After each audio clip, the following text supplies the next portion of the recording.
Hello, welcome back to my channel. My name is Kelsey and I'm here today to do my February wrap up.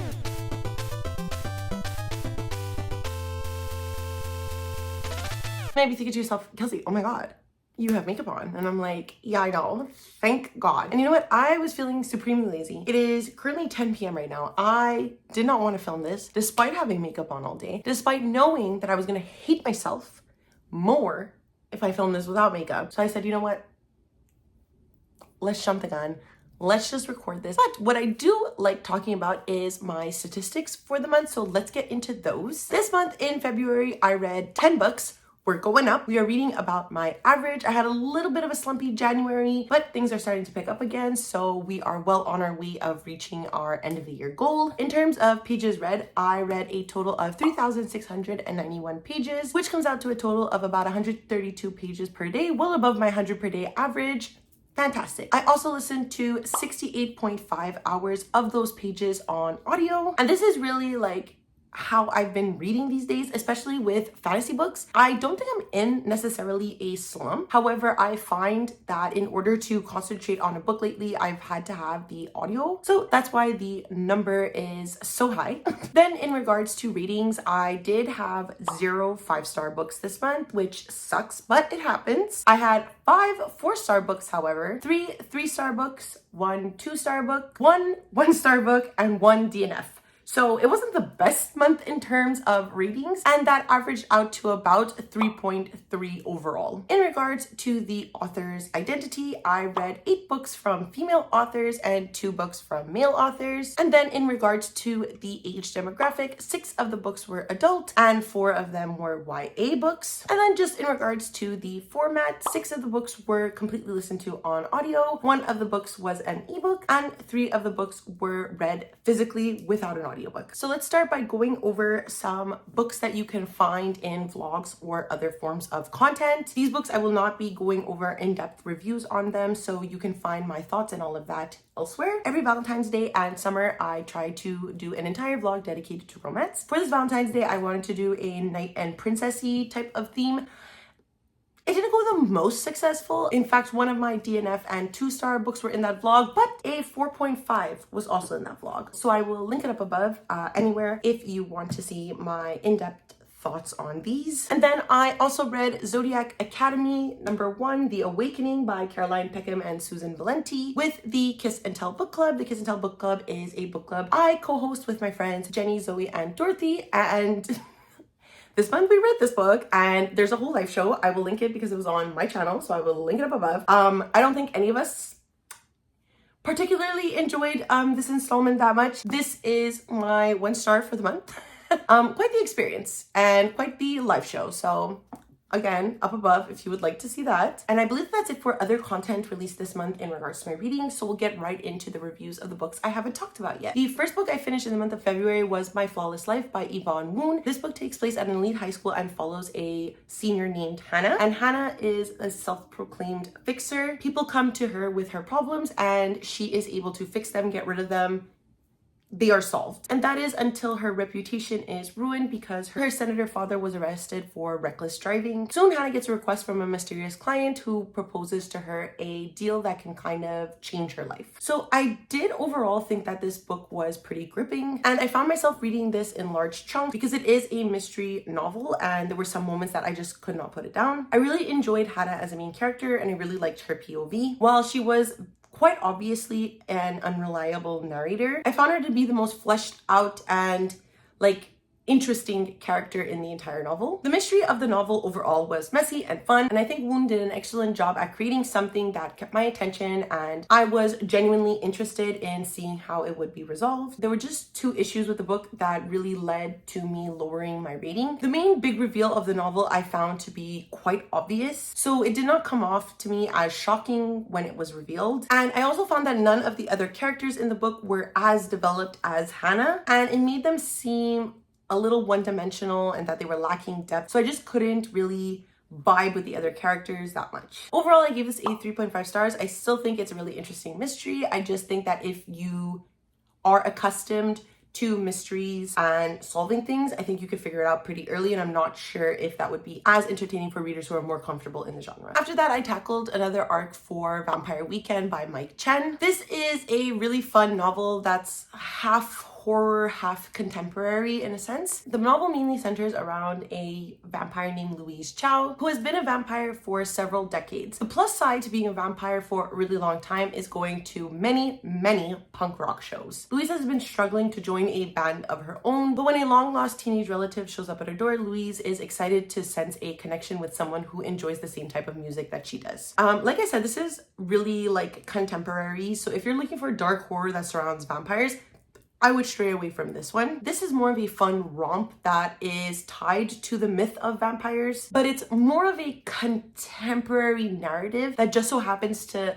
happen to a character who drinks blood and can go in the sun. I did actually really enjoy the lore of vampires that Chen chose to integrate within the novel. It felt similar to the lore that we know, but also felt unique to Chen's world. I also really loved the family aspect that occurs in the novel. Our main character Louise really grows throughout the book, definitely in relation to found families, but also her immediate family, and opens up to having this new family and working through her trauma and unresolved feelings that she has towards her parents. Additionally, you could really tell within the novel that Chen has a passion for punk rock because that like really bled through the pages. Why do you act like that? Like what? The way that you act, you don't. However, I do think that the novel's main downfall is its overall plot. For the majority of the family exploration and the exploration of Louise as a character, the background plot, the vampire plot of it in a sense, was pretty bland, and then it does an entire 360 and just gets wild at the end, and so that made the entire book, or the pacing of the book, just feel really off. I think if the novel was longer and this background plot was a little bit more expanded upon, I could have really enjoyed this book. However, I ended up giving it a 3 stars. It was still a fun time, just not the best paced book. After that, I decided to buddy read Fight Club by Chuck Palahniuk with one of my IRL friends. We did this because I am a visceral hater of Chuck Palahniuk. I used to be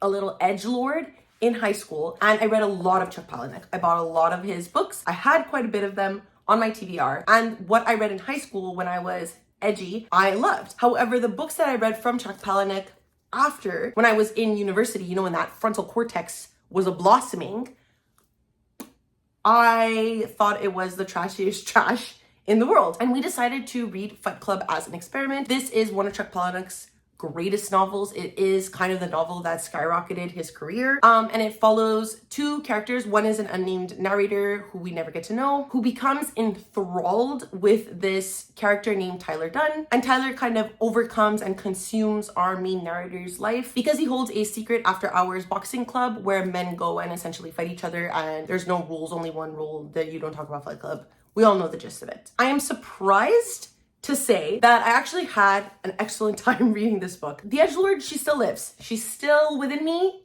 and I still ended up enjoying this book. I can't deny that I had a good time. I feel like there is too much to say about Fight Club, especially in a short wrap-up format like this. I definitely wish I read this in university during my English degree because I would have had a lot to say on this book. I could have definitely written a final essay, a thesis on this. Because this book is so short, I think it's immensely incredible that there is so much to dissect and discuss in this book. So I will go over a couple of topics that I really enjoyed. I really liked the discussions of anti-capitalism and how the novel is sort of suggesting working towards a communist monolith. I loved our main narrator who remains unnamed. I think that that was an excellent decision because the main narrator going unnamed self-conflicts with the hyper-masculine narcissism that Tyler has. So I think that duality was super interesting. The main narrator is also genderless in a sense, and all of the discussions surrounding gender and the masculine and the feminine kind of blending together within these 2 main characters. And then obviously the homoerotic subtext, which I think is the most interesting, and I think it is the one worth writing papers for. I definitely read some interesting articles after finishing this book, because if you go into this reading this as a kind of like manifesto on gender, it is actually a super interesting discussion. And when you start comparing gender and capitalism, it's really interesting.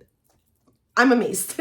So I can't say that me and Chuck are best friends. I can't say that I'm gonna go pick up Chucky's next book. But this was definitely an interesting read and I cannot deny that, so I ended up giving this 4 stars. Then I read another arc, This One's For You by Kate Sweeney. It follows the story of 2 ex-best friends, Cass and Sid. They're on sort of a life-altering road trip where they follow a reunion tour of this band called the Darlas. The Darlas are a band Cass's mom was in before she died, and Sid is obviously tagging along to discover things about herself as well. It was an interesting read. I definitely really enjoyed the road trippy aspect of the book, and I think it really demonstrated Cass's need to bond with his mom and go on this journey in order to figure out a relationship with someone who has passed. I absolutely loved his mom's old bandmates, the Darlas. I really loved all their characters. And I honestly wish that we spent more time with them. They were probably the most interesting characters of the book. I think this is like one of my main gripes with the book. There was just so much that I think was lacking and so much we could have learned about the overall background to the novel. The book flew really quickly and I think we could have spent a lot more time developing characters, like the main relationship between Cass and Sid. I really enjoyed their banter and I do think that they had a really interesting relationship, but their arguments started to become very cyclical. And I just wish that they spoke about their issues earlier in the novel so that we could have then focused on the journey, the band, and Cass's main connection to his mom. If you're looking for like a quick, fun, meaningful contemporary YA, this is the book for you. But because it was missing elements that I would have enjoyed more, I ended up giving this a 3 stars. So I did read quite a bit of YA this month, but I did have a specific goal to read some YA that's already on my shelves. So the first book that I had selected for the month and read was Slay by Brittany Morris. This follows a 17-year-old girl named Kiara, who by day is a student and one of the only Black kids at Jefferson Academy, but by night she joins the hundreds and thousands of kids around the world who play this virtual reality game called Slay. And not only does Kiara tune in and play this game every night, but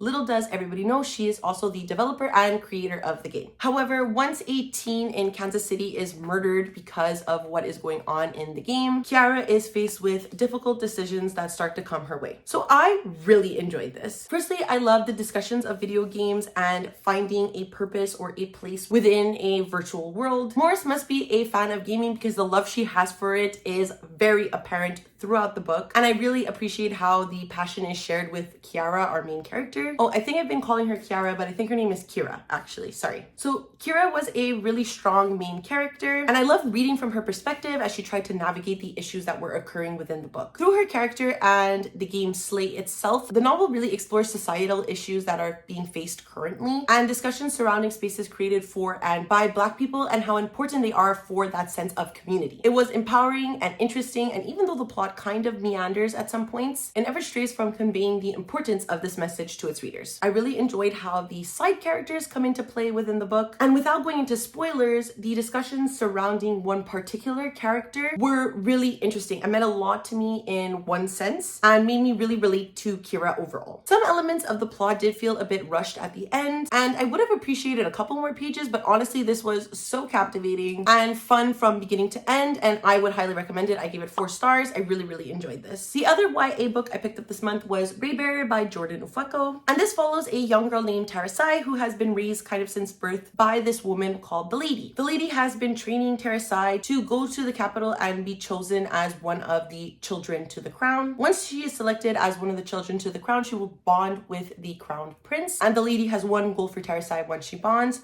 to kill him. This book really shines overall with its world building. The different cultures are blended in seamlessly.